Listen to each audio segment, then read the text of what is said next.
Hey, this is Adam Torres, and I'm here to tell you that it has never been easier to start your very own podcast. At Mission Matters, our goal is to amplify stories that matter. That means we want to help you start your podcast because your story matters. We can do this in 3 different ways. 1, join our podcast school and take a free or paid course. 2, visit our resources page where we've already figured out what you need, such as where to host your podcast. Or 3, heck, we can even do everything for you through our podcast agency, including editing for cheaper than you can do in-house. Oh, and no contracts, services month to month. Get started by heading over to missionmatters.com and click on Start a Podcast. All right, now let's get into the show. Hey, I'd like to welcome you to another episode of the Mission Matters Innovation Podcast, your source for all things innovation. My name is Adam Torres. You can follow me on Instagram at AskAdamTorres. Keep up with my book releases, book tour schedule, signings, all that other good stuff. Always love to connect with you there. And as always, if you'd like to apply to become a co-author of one of my upcoming books, just head on over to the website, missionmatters.com, and click on Become an Author to apply. All right, so I have Chris Petrovic on the line, and he's SVP of Corporate Strategy, M&A, and Business Development over at Zynga. Chris, welcome to the show. Hey, thanks for having me, Adam. Oh, man, so excited to get into today's topic with you. You're just the guy I want on the line to talk about this. So establishing high-touch relationships remotely. We're all in a different age and, mode of doing business now, and some of these real high-touch relationships that you have and have been cultivating are now the dynamics changing, and we're going to go into that. But before we do, just to give the audience a little bit more on your background, tell us a little bit more about how you got started in your career. Well, thanks, Adam. I've been in the technology space for going on 20-plus years. Started my life as an entrepreneur running a couple of venture-backed startups. Found my way into venture capital for a little bit. Then from there transitioned to being a digital leader at large analog companies like American Greetings, Playboy, and GameStop. And then from there found my way into gaming, specifically mobile gaming. Have been at Zynga for a little over 4 years.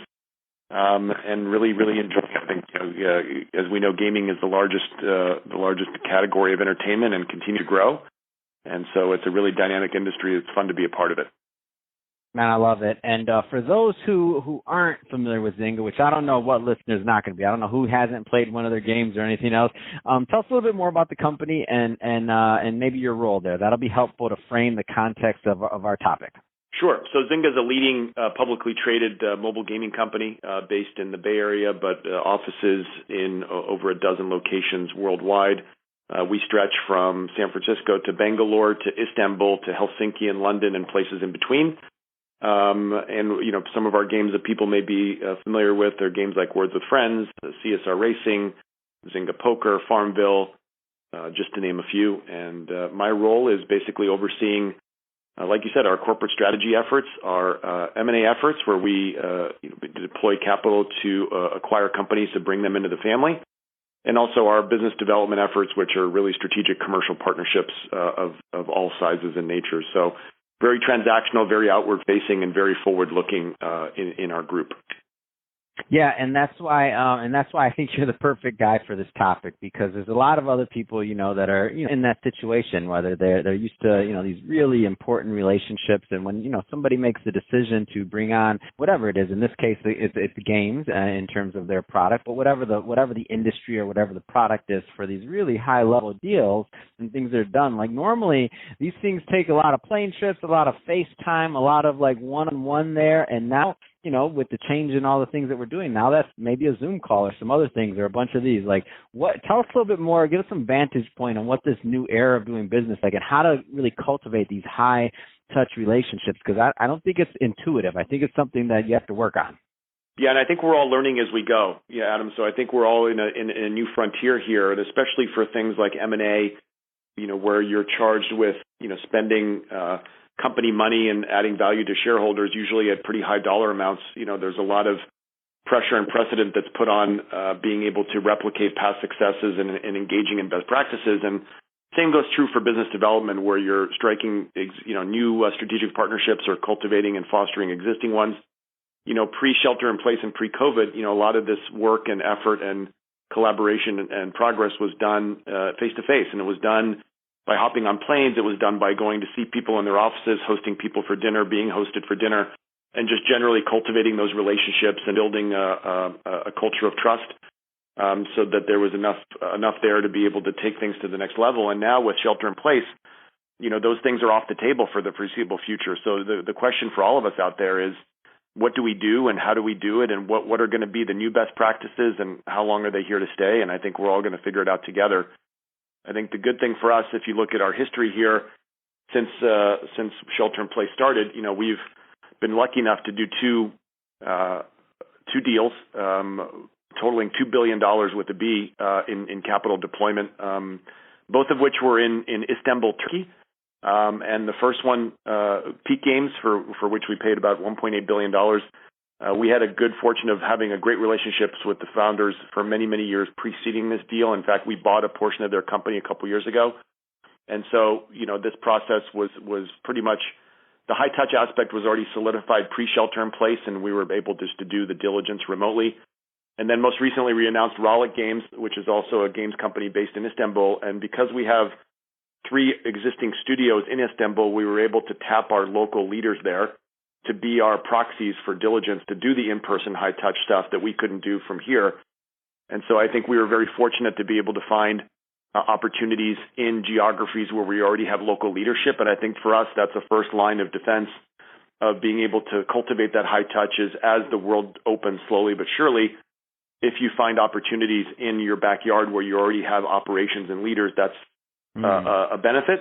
And I think it's going to be a lot more beneficial than, for example, asking us or any company to explore buying somebody that's in a brand new territory that you have no experience doing business in. So I think that's one that comes to mind right away as kind of a natural filter or narrowing effect that's going to happen on transactional deals, M&A, business development, or otherwise. No, that's great insight. I love that, like looking in your own backyard, looking at resources you have there. And I think that, that transcends to a lot of different things. Like I've had many clients on who, they said they may have lost X amount of revenue because of, what's going on. And then they kind of retooled and they looked at their current client base and how else they could provide value. I mean, that's what we're doing in business, right? How else they could. And, some of them on this, I've interviewed this one guy the other day, he doubled their revenue. Like they lost like a quarter of it and then doubled it within 2 months based on it wasn't even a pivot. It was just doing a survey of their current clients and their new needs, because the thing is that everybody's changing at the same time. So this is just a very unique time. So maybe some people that you've talked to in the past about one thing that didn't need it or it wasn't on the radar, now that may be their number one priority. Right. So even when I think about your role and what you're doing, like let's just say maybe there was probably some things in the pipeline that you were cultivating years ago, or who knows how long, that maybe they weren't really a good, candidate. And now that things have changed, maybe the founders are saying, it might be helpful to work with a company like Zynga, or I might not even want to be in this business anymore because I see another opportunity. Like They have, founders have other ideas. So they're thinking, I actually have a great opportunity and this will help me fund it. So maybe now they are the right type of candidate. The cultivation of those relationships, even if it's done remotely and digitally, is still super important. And I think because we are all in this together, it's becoming more accepted and commonplace, and it's not really looked upon as a deterrent or something that is meant to replace in person, because everybody knows that in person is for the most part not possible. Mm-hmm. But again, I think relying on regional contacts and relationships and leaders to the extent your business has one is super important. And I think just getting creative with how you conduct diligence and how you do get comfortable if there is a compelling opportunity to go after that requires you to do it all remote. I think, like I said earlier, we're all going to learn, and I think we're going to bring these best practices to the table over time in forums like this. Love it. And so I want you to take a second or two, Chris, and I want you to think like further back in your career before you're doing these big billion-dollar deals. And I want you to think about the little companies like my little media company, Mission Matters, and talk to the guys out there, because sometimes there's a hesitation when people hear an interview like this and they're like, oh, that doesn't apply to me. Oh, he's doing billion-dollar deals. I'm not doing billion-dollar deals. I'm operating at a smaller level. So I want you to kind of just talk to that segment for a moment and maybe I don't want to say there's no crystal ball. I'm not asking you to predict anything, but like maybe give them some ways to start reframing their thinking on their level so that they can relate.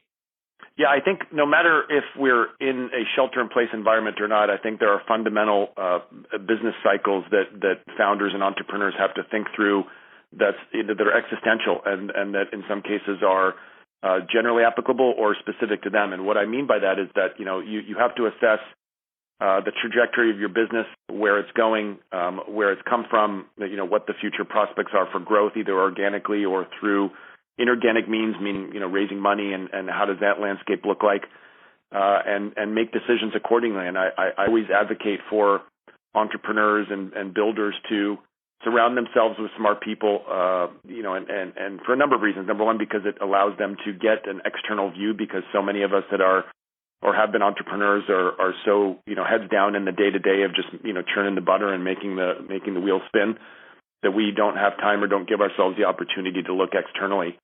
But I do advocate for companies of all sizes to reach out to peer companies, to companies larger than them, to people that they've come across or heard about. I found that generally, I don't know if this is specific to games or tech, but I found there just to be a general overarching environment of collaboration and cooperation, at least when it comes to just sharing thoughts and best practices, even if you're doing it with ostensibly somebody that's a competitor. So I think that's what's great about our community of technology, is that people are just willing to share and to engage and to talk. And I think that's super helpful. I think as you get more serious about, exploring funding or an acquisition, again, surrounding yourselves with smart people, advisors or otherwise, that can help you navigate that, that can help you put you in touch with people that they know that you may not. Again, while you focus on continuing to build the business, all those things are super important. I've seen way too many processes where founders have tried to do it all, and the next thing you know, the core business is struggling while they're focusing on the external relationship building. And it's a fine line that each founder himself or herself has to judge, what they're capable of. But don't be afraid to reach out and ask for help and talk to people around you and in your industry. Man, that's well said, Chris. And I know there's a lot of people out there taking notes on this one, and I do agree with you completely. Like, in my opinion, I mean, this has changed. Like, people, like competitors, are willing to help competitors now, and it's been like that for a while. But I think it may be specific to the tech community. I don't know, but I've been in other communities, and it just seems like people are willing to share some best practices and things, because we all know that as the market rises for whatever it is, gaming or otherwise, we're just expanding and we all grow. So I love that. I love the spirit in which you're going about your work. That being said, if somebody is listening to this, Chris, and they want to learn more about Zynga or your work or anything else, what's the best way for them to connect overall with the brand? Yeah, I think Zynga.com is a really direct way to do it. We're obviously a public company, so all of our information relevant to the company is out there.